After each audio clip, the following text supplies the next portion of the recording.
thanks. So, just mindful, it's Johnny Sexton's last ever captain's run ahead of the Six Nations game. Just think of the contribution he's made to the competition throughout his career. Where do you start? How long have we got? Yeah, well, Johnny's Johnny.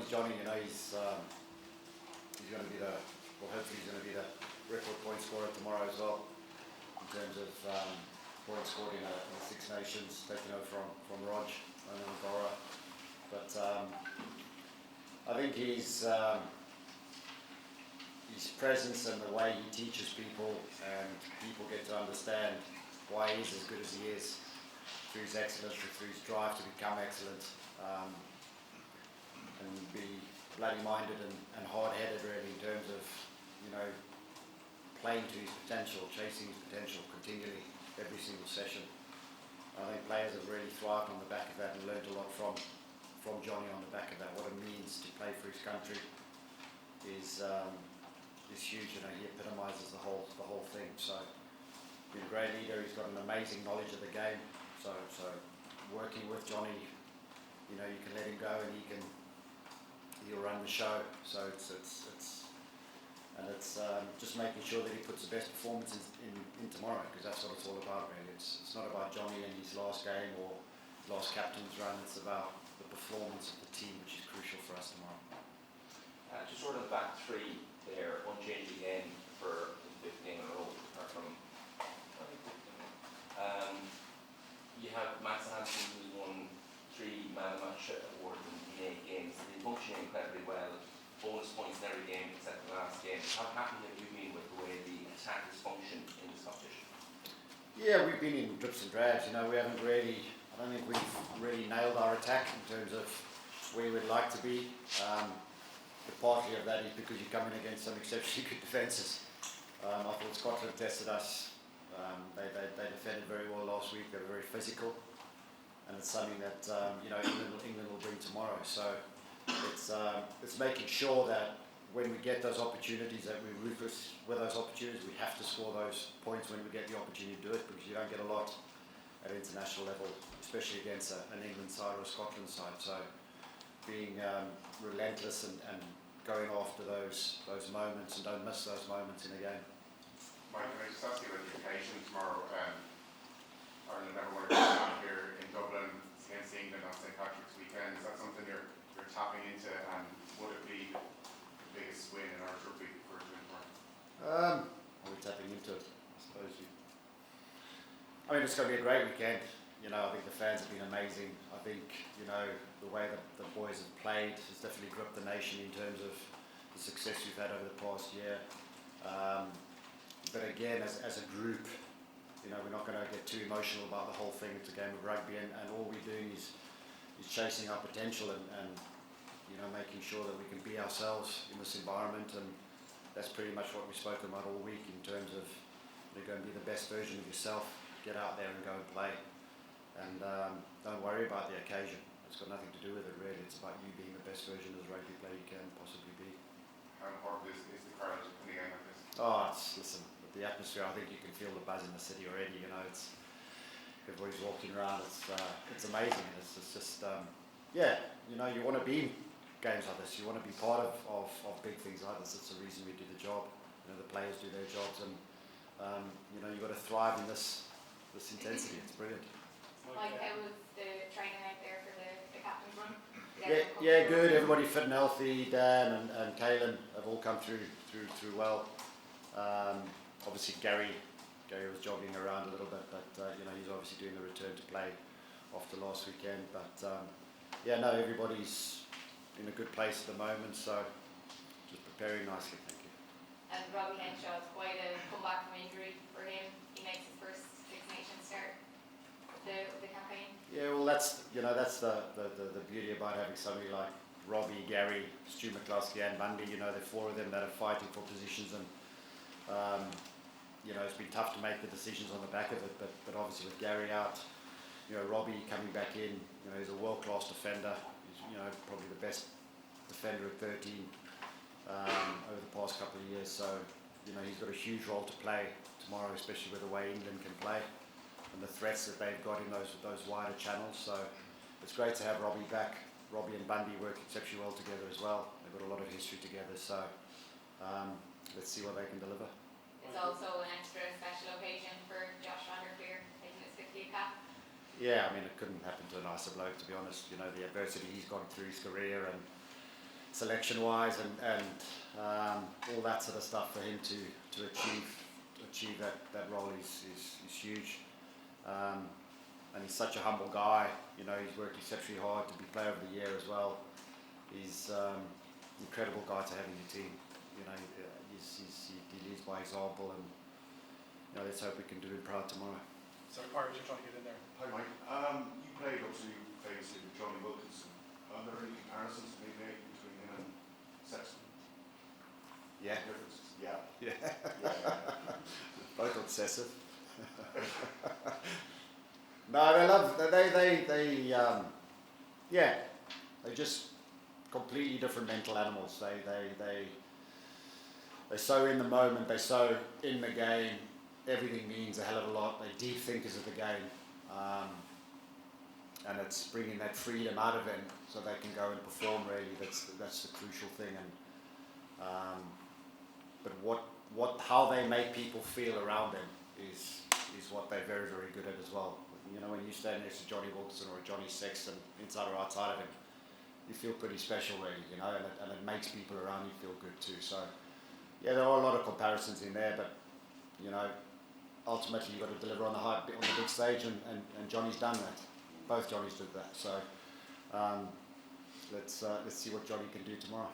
Mike, can you tell us about the mentality of your Irish team? Lots of people saying that they look like your England team of 03, the way they took off these big wins. Do you see comparisons or parallels between the two sides? I mean, I don't dwell on it too much, to be honest. I think what Andy said all week really is being the best version a player can be of yourself. You know, you look at guys like Mac Hansen have come into the team, jumps at Gibson Park. You know, we haven't asked them to do things that they don't do in their day-to-day stuff, you know, when they're back at their clubs. And they've thrived in that environment. And that's all we're asking for the players, is be their best version. Because, you know, you never reach your potential, but you can always chase to get to that potential. And I think, you know, making something of a game of rugby is too much, I suppose. It's a game of rugby that we've all played before, and it's just about you going out and performing in that environment together and doing it together, and how cohesive we can be together to make it happen. So I think everybody that's come in has been able to be themselves, which is huge, and it gives them a lot of confidence and trust. What about that 03 side? Obviously you came here and won a Grand Slam. I mean, you know what it's like to be Yeah. I mean, the 03 thing, we've been around together for 6-7 years before we did that, 7-8 years. So, rugby's about decision making and being calm enough to make those decisions, and that's all it is ultimately. So, the game's changed a bit since then, but mentality is the same. Steve's trying to get the background. Mike, for the time we were out there today, everyone looked very relaxed, looked very happy. But is the squad feeling the pressure of a Grand Slam and the expectation? No, I think the expectation is within ourselves. We knew, we set out to be in this position, and you know, fortunately we've come through some real tough games to be in this position. So for me, the expectation is enough expectation. We don't need to worry about anything else. We know what we need to do. The players understand what they need to do, and it's now being able to go and do it to tomorrow afternoon. So you know, the pressure hasn't ramped up at all. We love being where we are, like any other team would be. But we are coming up against a hell of an England side. So you know, there's no bones about it. It's going to be a proper test match, and a tough test match. Mike, for Andy Farrell, the England fly half is what you might call a known quantity, I suppose, but in the sense that they've got Arundel starting his first test start on the wing, they're in the middle of a rebuild, they're coming off the back of a very painful defeat. Is there a sense that England might be a bit of an unknown quantity? You don't know quite what's going to come from them tomorrow? No, I think, you know, we're massively respectful of that side, because if you especially from a backline point of view, you know, you look at that backline, they're playing some big games together. You know, you've got a couple of young guys in there, but ultimately, you know, Freddie Stewart's solid as a rock on the day, and Watson's been around for ages.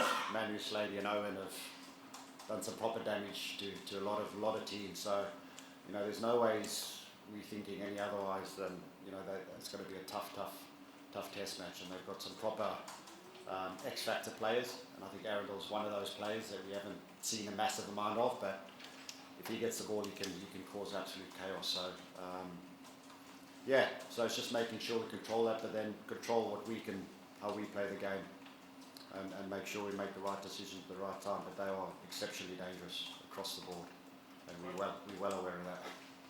Mike, you mentioned Gary Ringrose earlier on. There's been loads of concern around his well-being. How's he doing, and how involved is he?